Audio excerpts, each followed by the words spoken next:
Like the key takeaways is be visible, be kind, and make connections. And that as a newbie in the industry are like the biggest things that will get you in there. Hey 3D artists, I'm opening up the vault today to share with you a very special call I had with a now close friend of mine who has deep industry knowledge on what happens behind the curtain in the mysterious and enigmatic offices of CG recruitment. Pia Edberg has over 14 years of experience in recruiting for visual effects and animation for studios like Pixar, Digital Domain, Goldtooth, Braun, and a bunch of others. She's also worked as a career coach and mentor at Think Tank and Vancouver Film School. She's literally written the book called the CG Artist Career Guide, which is 60 pages of content that will help you get into a studio and thrive once you're in there. It's also completely free, and so the download is in the link below. On top of all that, she's an author and a book coach who has recently launched the Dream Book Academy, which helps people write and publish their books. We had this conversation almost a year ago now, but listening to it again really solidifies how timeless her advice is. If you know someone who wants to get into the 3D industry, but feels a little overwhelmed by all the unknowns, send them this video because I really think it will help. And it will also help me on my mission to help 3D artists make a living doing what they love. I'm Conor Woodard, I'm the 3D art guy, and here's the call with Pia. Okay, so the first thing I have for you, Pia, is about how to talk about money. How to talk about money. Now, do you mean it in the context of asking for a raise or negotiating on a contract? Negotiating on a contract. This is a multi-level subject. If you are really new to the industry, if you haven't worked in it before, I wouldn't say money should be your biggest deciding factor, because really you're going to meet so many people that are going to become your network for your entire career. So you really just want to get a job where you feel like you connect with the hiring manager and the atmosphere and the artists and the project. That being said, once you do have some experience under your belt, then I would start considering negotiating contracts. Like have a dollar amount in mind, and then when you get that offer and it's not meeting your expectations, make sure that you've checked what the industry standards are and that it matches that. And then you can negotiate, but ask it in like a really friendly way. Like I've seen people get angry when they've been maybe lowballed on a number. You don't want to show that to the recruiter. You want to make sure that you express it positively and say, I was hoping I would get this dollar amount. Have you sent out my VFX guide? So I posted it to the Discord. Pia has written, actually, I'll just let you go ahead. Yeah, so because I left the industry, I created this giant 60-page VFX and animation career guide for people to navigate everything from the recruiting and HR kind of perspective. So it has everything you need if you want to learn about how to negotiate your contract. That is in there with very detailed information. Who decides what a budget range is? Is that the producer? Yeah, it totally depends on the company, because if you're working with something that usually animation studios have their own IP, so you're kind of working with the budget that they're maybe given by investors who are investing with it, and then production is the group that looks at the money and then breaks it down per team and how much the artists are going to cost. And ultimately, yeah, production does decide, but there's wiggle room if they talk to CEOs, someone's really pushing for something, and if it's a job that they really need to hire for. So you're given kind of a range within you can operate. Yeah. Do you think that you tend to lean, if you have that range, do you tend to lean towards the artist side to kind of be like, treat the employees well and they'll stick around? Or do you try to lean towards the producer side, which is save as much money as possible and then the company's more profitable? Oh, you know what? That's going to depend on the person. For me personally, I'm very much in the middle, but I tended to lean towards the artist because I'm always like an advocate for people getting what they want. The business can always find something else or whatever if they need to. That being said, I always try to explain why they maybe can't offer as much as that they want, because literally the client is paying the bills often, and if there's no money, there's just no money. So what are some green flags that might push you in the direction, like if we're interviewing and there's a budget range of, I'm a junior, there's a budget range of like 40K to 53 for like the best junior rolling in. What do you think is the conversation, or what can I bring to the table to get me the 53 or even like the 54, like make me worth it? Well, what I've seen is usually the quality of the work is often that deciding factor, because if you're just really, really talented and then you're getting, a lot of competition and offers from other companies, then they're going to want to pay you more because, oh my God, we want you. Okay, so it's the quality of work that determines And it. personality. No, yeah, but that's my next question. At what point do you think, in your experience in general with the different studios that you've worked at, do you think that personality or, authenticity, like if somebody's real talented but a real asshole, is that something that is overlooked by the producers, or is that something that is like super important to HR, or is one of the tenants? Usually close to 100% of the time, if you're an asshole, you won't make it in, and that reputation can follow you. So you want to make sure you're nice to everyone through your whole career. So even if you're just the best artist in the world and you can't get along with people, it is a team effort. So I see a lot of questions here on the chat too. So I don't know if you want to do those later. Is it better to see work experience on a resume or to have a strong portfolio? Currently in a situation where I'm working in a studio in the industry, but with overtime and mental drain, I've had a hard time keeping up with portfolio. The work I'm doing here is also unable to make it to my own portfolio. So I'm wondering if it's better for my future to gain more experience here or take part-time job to focus on your portfolio. Oh, that's a good question. Damn, it's good. It depends. I've seen that it kind of depends on the person interviewing you, because some of them, if you've got a good reputation and then they know they've worked with you before, or they know someone who's worked with you before and they are like, damn, they're a good artist, then you don't really have to worry about your portfolio.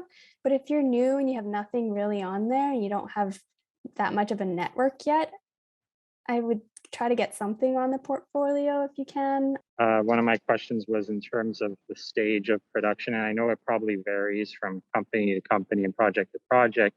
But in your opinion, when would they more likely hire like a 3D artist, for example, if it's an early stage or the end of stage? And when am I more likely to get support, especially if I'm new to the company and whatnot? What I've noticed is that the smaller studios, because they're also working with smaller budgets, is they'll want someone who can jump in right away and just start. The larger studios will have more of the time and the team and the people to support someone who's like got to do that orientation, learn all the ropes, take time to train them, show them everything. So I would say focusing on some of the larger studios is really helpful. Is anyone here in games or wanting to be in games, or is it mostly VFX? I'm pretty open to most of them, but I am more into games now, and I have a little bit more game experience under my belt. But part of my catch-22 still is that I've realized a lot of the larger studios expect to see more work experience, especially when it comes to job descriptions, and they want to see that you have the high caliber quality when maybe you're doing the best that you can, but there's always still going to be flaws in your work no matter what, and they're going to point them out. And then even if they point out the flaws, they'll just choose a candidate that has less flaws. I would say right now the hiring climate is like to the benefit of the artist. I just left the industry a few months ago and I couldn't hire anybody because they were in such high demand. And I know that even all the big studios were emailing the schools and saying, hey, do you have any students for us? So I feel like you guys are in a good place right now if you are trying to find a job. That being said, I don't know, have you had any professionals look at your demo reel and provide you feedback if maybe it's on the art side? Or Pia nailed it. Supply and demand right now for artists is that they are very sought after. And that's just kind of the circumstances right now. And I would definitely be making sure your work is as visible as possible to both professionals so you can get that feedback, but also to recruiters and to the HR people, the LinkedIn, the art stations, the Behance, you got to do the marketing side of the work too. And marketing is something I cover in that VFX document, because a huge thing as a newbie is you want to make sure that you're searchable online, that people know and trust that you're passionate about what you do. That's it. Know and trust that you're passionate about what you do. That's Awesome. That's part of the reasons why consistent art posts is so valuable. It's not just because you're getting better every time. That's all of it. But then even more of it is that people see that you care about it so much. Mhm. And they want to work with people like that, because people that care a lot about what they do get better at what they do. Hi, I just wanted to add, in regard to what we were talking about for negotiation, especially when you're brand new, is it appropriate, do you think, if you have multiple job offers, to bring that into the negotiation to make yourself the, say, 50K instead of 40K? I think, again, it kind of depends on who you're dealing with on the other side, because some people are like, oh no, they're getting another offer, we need to do better. And and then I've seen people just be like, well, I guess we don't have that budget, so they can go and take the other offer anyway. I think go with your gut and see what kind of recruiters or hiring manager they are, and then see what your options are, weigh the pros and cons. And just because if you can't negotiate on money, you can negotiate on tons of other things. I'm applying for jobs when I don't have a completed showreel for them. Can I still apply by showing work in progress images? And do recruiters blacklist applicants who show incomplete work and don't look at them when they apply again to their company? I've personally never blacklisted anyone or seen someone blacklist someone based on those kinds of things. The blacklisting it's not even like a literal action. It's just more of like maybe a note. If somebody is a terrible person to work with, then they will be blacklisted, but not based on a portfolio. That being said, showing an incomplete showreel, again, if you maybe already have a strong online presence, and maybe you're someone who writes blogs or does posts on like sharing knowledge, or like, here's my work in progress, just like, so they're like, oh, they know what they're talking about, then you can prove that it's okay if your show reel is not complete, because there's something for them to believe that you're talented and interested. What matters is getting the work out into the online world and getting people engaged as well. Because I've had lots of applicants and they didn't have an actual show reel. A lot of people just had a website and then just pictures or like stills of things spinning, and as long as you can really see the talent. But that being said, you probably should have a show reel anyways, because most people do. Yeah, that's a great answer. To reflect back, what I heard, and tell me if this is right, is basically like, it doesn't matter whether you have a formal show reel or not, but it has to be clear that you know what you're doing and that you have talent. And so even if your work in progresses are just work in progresses, if they are like really cool work and it's clear and you're passionate about it, good enough. Do you think that the online presence is more important than the demo reel? And I think in today's age, it tends to be, because recruiters and hiring managers ask around, they do their Googling, they check you out. Awesome to hear that you agree. Yeah. But it would be fun if you didn't as well. So question is that, do you find that in the studio, the seniors are helping out the juniors, or is it every artist for themselves? It really depends on the studio. Typically, the seniors want to help the juniors if they're, the mentorship type. And typically larger studios will try to have more diversity in putting more juniors there, and even having internships.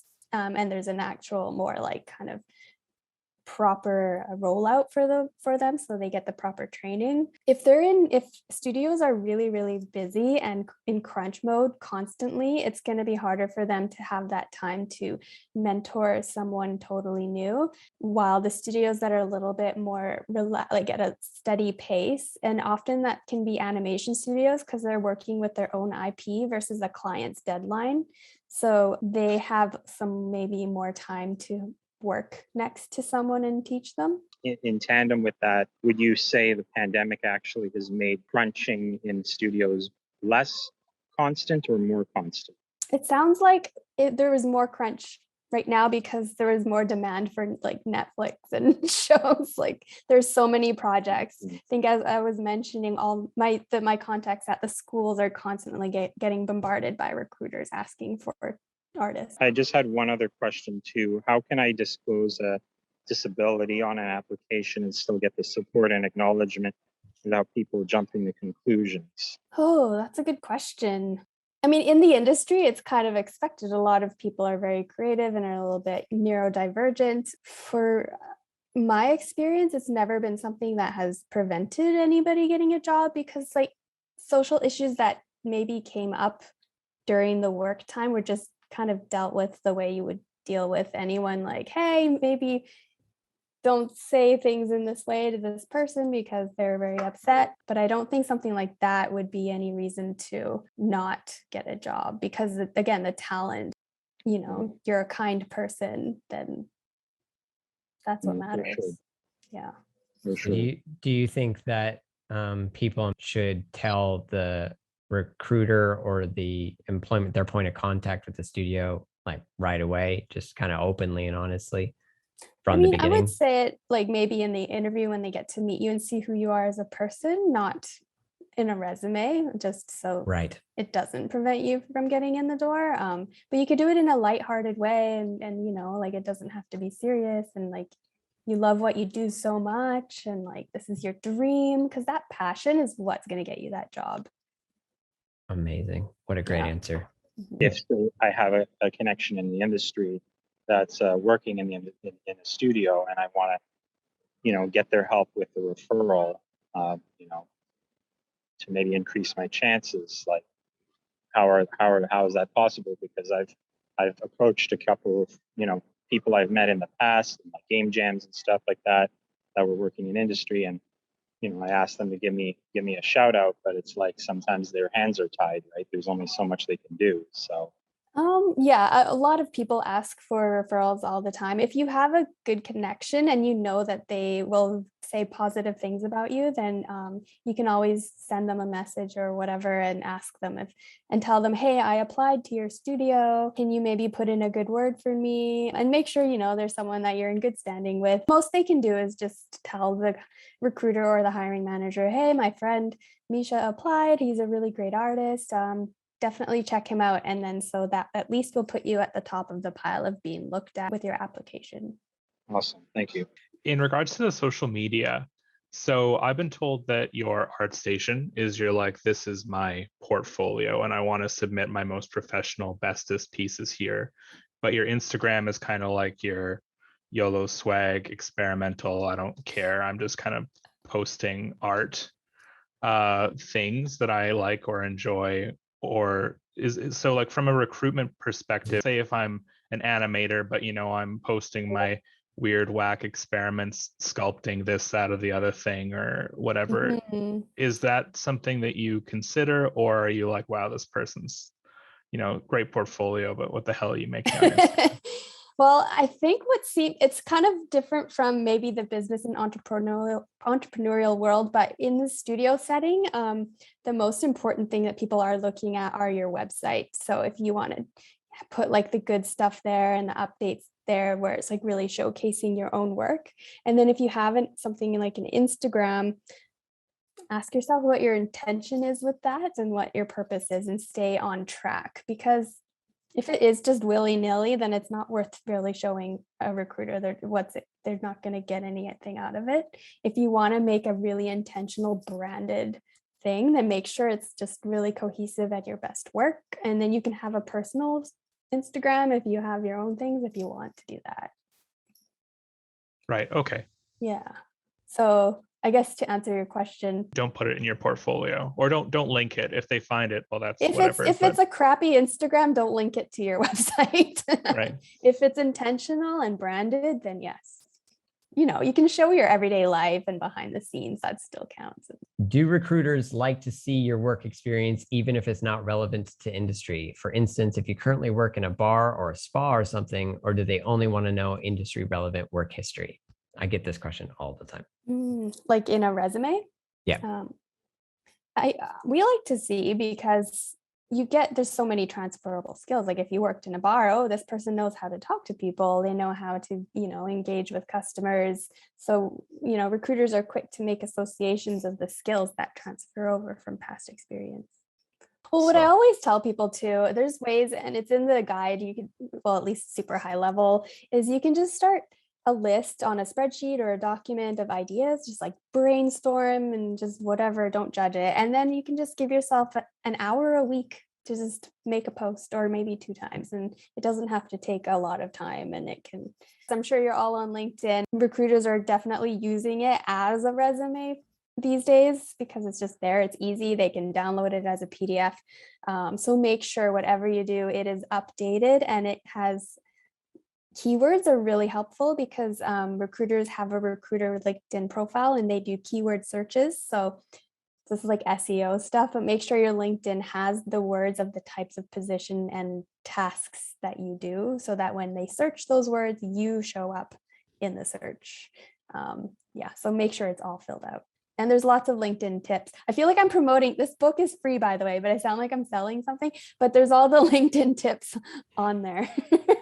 Yeah, definitely check out this book. It's a free download. There's no reason not to do it. Like once a week, is that like, are you active if it's like once a week? Like what is active in your opinion? So this is regards to a posting schedule. Like some people will post something every day, but I feel like as an artist, you can only show so much or share so much unless you have tons of ideas just bursting. So I would just plan for something to post once a week. And then if you're engaging with people, like responding to comments or you're on LinkedIn, then maybe just 15 minutes a day is enough. There's no hard and fast rule. You just don't want to look like you've disappeared and died, like as long as you're like showing up. And lots of people post polls and you can just answer questions to people's posts. Just keep it simple and keep it fun because you don't want to hate it. So Nicole says, is it better to consistently post even if your project is still in the valley of suck? Okay, so that depends on the intention thing. I think that I was kind of saying to Ryan, like if you only want to post your work only, then I guess you'll just have to post when your work is ready. But if you want to make it more of like I'm an expert and I am passionate thing, you can always post things like behind the scenes or tutorials or little tips and tricks, or maybe something that you love, something of, but like within the topic of your art. Because I'm a book coach now, so I teach my clients to do the similar thing, but it's with books, not art. And when they're promoting their book, they're also maybe putting a favorite quote out of their book that they love, or as behind the scenes working in a coffee shop, or here's what I'm working on right now, stuff like that. Yeah, so I'm kind of tying in with that too. My thought was, I'm sure you are, Pia, you're a big advocate for people in order to kind of maybe stand out more, as maybe, like you say, put out tutorials, but also like maybe do maybe Twitch streams on occasion of you in your art process, and like if you're like working in Unreal Engine or Unity, for example, assembling a scene or something like that.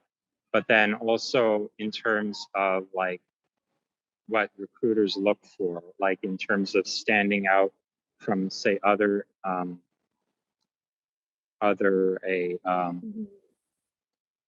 candidates, is it better to then have more like in your portfolio? Is it better to have more like unique, like and like maybe stuff that isn't like as trendy with video games, and maybe not as related to video games, and maybe a little more say like industrial design kind of items, or is it better to have more like kind of fan art type stuff?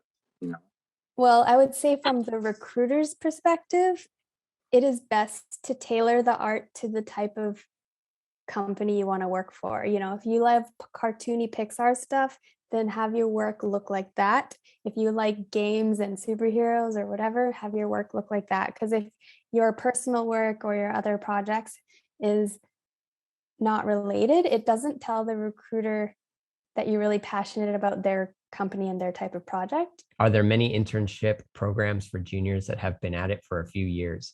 I feel like a lot of the ones I research are geared towards fresh grads. Does it make me look bad that I still haven't landed that first job a couple years post grad? Okay, so with regards to internships and things like that, as what I've seen, it's typically been the larger studios that just have that ability, the time, the resources, the people who can put the programs together, and the amount of staff to be able to help, support someone junior or doing an internship. So yeah, when it comes to internships, there's not a lot, I will be honest, but they do exist, and sometimes there's these like bursts that companies will say, hey, we really want like 5 juniors. So while it might seem like often the more senior people are getting jobs at times, there's these sometimes I see these big needs of junior people because they want to open it up for that. I don't know if it necessarily has to be fresh grads or just someone newer. I don't think they really discriminate on that. It's like they'll see how much work experience you have, and if you're new, then it would still be counted as an internship or a junior. I've looked at a lot of positions on LinkedIn and stuff like that, and I've actually struggled to find like the junior, or like quote unquote junior positions. Like they always say like just check texture artist in general, or like just like general artist or generalist, but it always states like 3+, 4+ years of experience, and like that sucks for me to try and put on my resume when I'm fresh out. My answer to that question is to make your work look like you've been in the industry for 3-4 years, and no one will notice that you haven't. When If your people work are is really wowed, good, if yeah. you're just like, whoa, like I've seen people who are super junior, no experience, they just get jobs like this because they're like, what? They're so talented. And you just have to showcase that work, keep practicing, keep putting it out online. And Did those juniors apply for like 3-year asked requirements, and they just kind of like throwing their applications at those jobs and just seeing if it hits? yeah. Okay. Yeah, everybody applies for everything. I wouldn't let the amount of years stop you from applying, and it doesn't mean you can't apply later as well. Maybe they really need someone senior for that particular job because they need you to jump in and just do high level, like facial modeling or something, texturing. Just keep applying. And again, I think networking and getting to know people like on a personal level, like you guys are doing here, you all know each other. If one of you guys and girls get a job at a big studio, you're totally gonna be able to refer someone. So the whole just getting to know people too is huge. If you've already applied with one reel, how much more content should you have that's new before you reapply? I've had people apply like every 2 weeks. I mean, it's a little much. Does that work? You definitely get noticed. I think when you have new work that's on your reel, you can reapply. But again, I think making sure your work's top of the top, and there's tons of what recruiters look for on a demo reel tips on my book. Because imagine recruiters are looking at hundreds, thousands of resumes. They have to do like a quick judgment.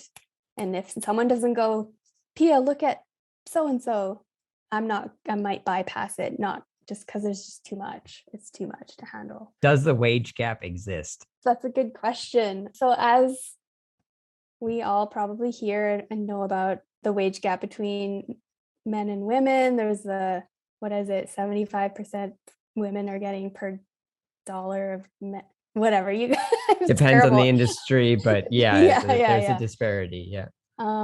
So in my experience from working in these studios, I've noticed that it's really tends to be more with how much you're pushing and willing to speak up for yourself. And the women tend to be a little bit more quiet. The men are extremely pushy and say, no, I deserve this money. Like it'll be 6 months in their contract. They'll walk right into recruit or HR and they'll be like, hey, I've been here and I deserve this raise. And the women will just, this is a generalization. I sound terrible, but they're comfortable just being quiet until someone approaches. Hard, sometimes HR has a hard time keeping up with salary increases when you're super slammed and busy and putting out fires. So I would say everyone speak up, because even the women who are very loud and clear and say, nope, I deserve to be paid what I'm worth, they always get the money that they ask for. So it's not really like to do with what people might think you're worth, because I don't believe in that. It's just really sticking up for yourself. Yeah, so it does exist, and the solution is for women to try to be more proactive about how much they're paid and how they set up those negotiation meetings, at least engage in those conversations, start those conversations, because men in general tend to be more proactive and then get more dollars as a result. Is that a fair reflection? Yeah. And I would say, and this is more on the personal development side, but like everyone has money beliefs. So if you just work through what yours are and reframe them and change them, doing that self-work first, so you know you're worth the money. This is any gender. Like, you know, if you believe you'll always be poor, you will always attract that. If you believe you'll always deserve money and have abundance, you'll attract that. So just get into the right mindset when you're asking for money. That's amazing. I couldn't agree with that more. As new artists or production people entering the industry, as new employees of the industry, how can we make it a better place? What should we bring to the industry? Oh, you mean like how to make the industry a better What's industry? it? You left, right? Yes. Well, there's something wrong. There's something that could be better about it, right? I mean, I mostly Yes. left too. I mean, so. I've seen how the hours can kill people. I think if the new people are getting into those leadership positions, to speak up for demanding fairness and like work-life balance, giving people the choice. You know, some people want to work overtime and make some extra cash, and that's cool. And if they want to. So you think that we should collectively, as we enter, we should stand up for ourselves a little bit more. Yeah. So if I could recap, LinkedIn is the new resume. Yes. Yeah, didn't realize that. So your LinkedIn is far more important, you would say, Yeah. and the resume supports it. Recruiters do the keyword searches all the time. SEO on LinkedIn. And is there any Yeah. SEO on resumes anymore? On actual resumes? Yeah, like PDF files. Yeah, you could just pretty much transfer the same information. No, but I mean, like, do recruiters ever do SEO searches or do any curation of the actual PDFs, or is it? Oh, it depends if they're using right? Yeah, if they're using a really advanced applicant tracking system, they can. But I would still say LinkedIn, and you can just put the same information on the resume. Yeah. So at least they're the same. Yeah. Hell yeah. Okay. And so make sure your LinkedIn is SEO'd out. Keyword searches are killer. LinkedIn is the new resume. Once a week posts is great. And 15 minutes a day of interaction, likes, comments, sharing is great. That would be a very healthy online presence. You wouldn't look dead. And download the book for sure, because there's every bit of this information and even more extensively laid out and even more information detailed to the utmost degree.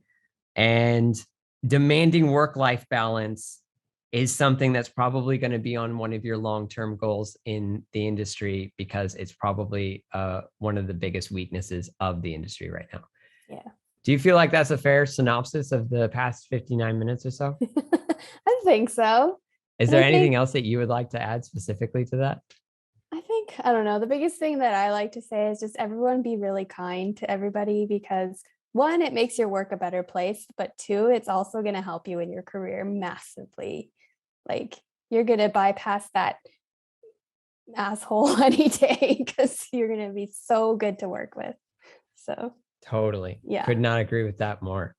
How important is it to keep your hardware up to spec, like, you know, with all the new RTX graphic cards and, you know, computers and everything like that? I think you do the best you can with what you have.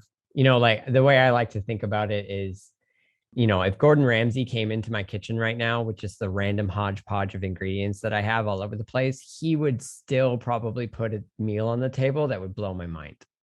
You know, and so there's you can work with what you have, make what you have sing the song it can. And as long as you're always trying to improve what you have with the tools you have, I would never blame the tools for something. If you want to be an X-Gen and grooming artist or particle simulator or something like that, then guess what? You're going to need the gear, right? But there's a whole lot of art that you can make with far weaker tools than you already have, I'm sure.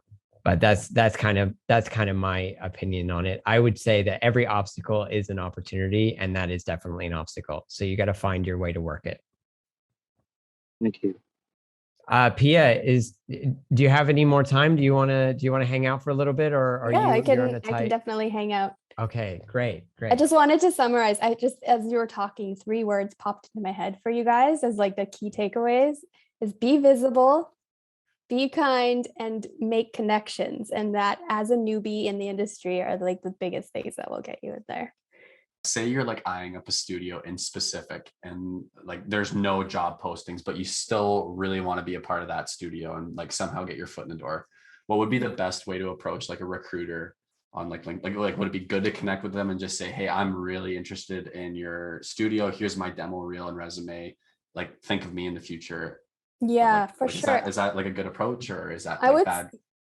Yeah, well, they say 80% of jobs aren't posted. So one, you can't really rely on what's posted online as being all the jobs. And 2, recruiters get those kinds of messages a lot and they always are beneficial to the company. It's never going to be a downfall. It's never going to hurt you to reach out and say, and especially the passion, especially if you're saying this is company, it's my dream specifically. And then as you can like get around it, even if you don't become friends with the recruiter, maybe you can meet some peers and artists who work there through some kind of social event. Then you're already making friends and they'll know you. And then you'll already have a foot in the door. Yeah, no, perfect. No, thank you very much. You're welcome. Maybe you can validate this for me, or maybe invalidate it. That would be even better. If I approach you with a demo reel that's targeted or that is curated towards the type of projects that you're hiring for, that would put me into a much stronger position, right? Mm-hmm. Yes. If I'm making demo reel content for your studio, I don't necessarily have to make a wide range of styles and pieces and full-fledged productions. If I can figure out what projects you're hiring for or what the projects the studio is famous for or part of their wheelhouse, and just focus that very efficient amount of time I do have to dedicate towards demo reel, make sure that I'm working in the direction of the studio that I would want to get hired at. Yeah. And well, you and I, we have like kind of these life design mentalities. So what I even would start, this is what I would teach in the schools that I would mentor at, is what kind of art you're passionate about. If you hate Pixar, why would you try and make Pixar characters and kill yourself? And what you love, focus on doing that. And what kind of studios you want to work at and what kind of projects you want to work on. So just be intentional and then it will naturally curate itself. You don't have to go, oh, I need to have a cartoon and I need the superhero and I need this and that and this. And then when you boil it down to which role, like, do you want to animate? Do you want to model? Do you want to do VFX? Be intentional with that. Hey, I don't mean to interrupt, but if you could just do me a favor and leave a little comment on what you think has been the best so far, or if you have any questions for Pia or any questions for me that you might need help with, just drop them in the comments below because we really want to help. That's it for me. Back to the call. I was just going to ask, for somebody who, say, once you get a job, you had a lot of do's, but are there like some don'ts? Or actually, while you're applying as well, don'ts would be. So there's a lot of don'ts for studio etiquette type stuff. Don't be an asshole. Don't be hard to work with. The most annoying thing that supervisors have to deal with is when they present or tell the artist they need to make a fix or they need to do things a certain way and the artist argues and becomes defiant. So you don't want to be difficult. You can disagree, but then be nice about it. One of the things that I say has been something that can put you on the back foot in the office, just as an artist, is you not just to be kind to the people above you, but to be kind to the people that are lower than you in the hierarchy. That is a huge impact. You have no idea how long-term effects these things can be. Yeah, it's the kind people who get the promotions. It doesn't matter if you're kind of an asshole and talented, you're not likely going to be promoted because they need the higher levels to be good at managing people. If you decide to switch gears and switch from, let's say, stylized animation characters to photoreal VFX work, should you hide your old work to maintain real consistency, or would you have 2 separate reels depending on which studio you apply? I wouldn't hide any work. Like any work is good work. Depends how much you have to show too. if you are switching intentionally, you can mention that in your application and just say, hey, I've spent a lot of years doing this style and I want to transfer over here. And here's some work that I've been practicing on this more photoreal style. But when it comes to reels, you're going to show your best work first and your most intentional work first. So if you are going to show a reel with a new style, make sure it's the first stuff is the related stuff. Speaking about remote work, how have you seen the transition? So you've been only out for a few months. So you worked all the way through lockdown and everything. Mm-hmm. Do you predict that a lot of studios are going to limit the amount of remote work, or what is your gauge on it, on the situation, the remote work situation? I've actually asked a lot of friends about this who are in the industry still, and I feel like it's moving into a flexible work environment. It used to be that it's like, nope, you have to come in the office because of all these security reasons, but now it's kind of going to turn into a mixed bag, it seems, less strict on those rules. What is the minimum amount of experience I should aim for as a goal? I'd say I have roughly a year of experience in a mix of small studios and freelance work. A minimum amount of experience for what, Misha? Ooh, just like that, you can at least feel like your confidence and establishments on even like the junior positions, and like even for indie studios, because I know I do like it when some studios, they'll post a position and they won't mention the years of experience. They'll just mention you have proficiency in this software and stuff like that. But I like to also, for my own like reputation and just my own skill set, I want to make sure if I can have an aim for maybe a goal of like a year of experience under my belt personally. Okay, so with the minimum amount of experience, I don't see it that way. I would just apply anyways. I don't see a minimum amount of experience needed. If you have a personal goal in mind, then you can always aim for something. How you explain any of the failures you might have gone through in a past work experience without it coming off as super negative, right? Talking about your failures in an interview, I would wait for the recruiter or hiring manager or supervisor to ask that question first. And you always want to frame it with the learning that you received from it. Like, what's the positive outcome? Because everything that we do that doesn't work out, we learn something from it. Yeah. So, I'm sure Conor knows that I'm in the process of writing a book. And it's a two-parter. It's like half autobiography for somebody who would be interested somewhere down the line. But the other part is the interesting part. And it's about a field of study called neurogamification. And it's the same thing as neuromarketing, but just applied through gamified mechanics. And you could use this for video games. You could use this for, having a healthier diet. There's no limit to where it could go. And just yesterday or the day before, I was pulled into a conversation with somebody with a master's in psychology, and I didn't even know that.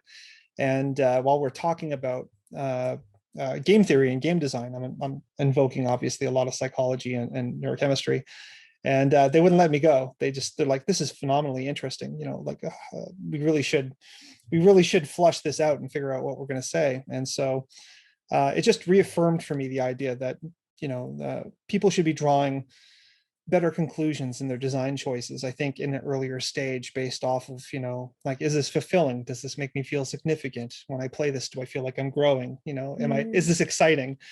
Interesting, yeah. This should be the measure by which we critique, our games in early infancy, but also how we figure out how we're going to monetize them. So my question, which is longly worded, I guess,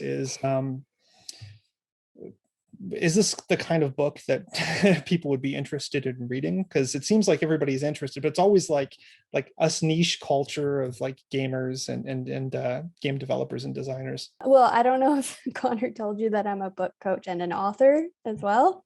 I would say definitely yes, people would be interested in that, especially since you're getting the feedback in those conversations. And, niche is great. That's the best way to market, because if you're trying to talk to everybody, you're talking to nobody. Sean, if I know like anything about Pia's work, is I haven't hired her as a book coach, but positive that she is phenomenal at it. There's no doubt in my mind. I've seen her release book after book after book. I think that if you need any resources, you should definitely check out her LinkedIn and her Instagram.